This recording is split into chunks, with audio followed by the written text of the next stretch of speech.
We start with the curriculum. It's the general sketches about what, how, and why to teach and assess learners.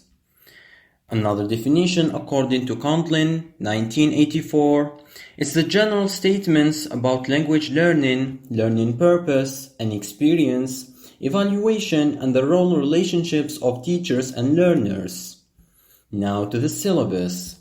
It's an administrative document that includes details about what, the content, and how the approach to teach.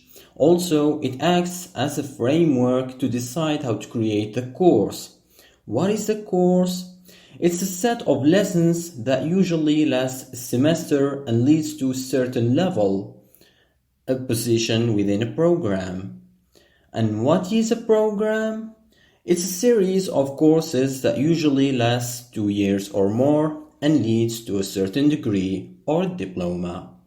Finally, let's conclude by showing the relation between all of the terms. We start from the lesson. A set of lessons create the course, and a set of courses create the program.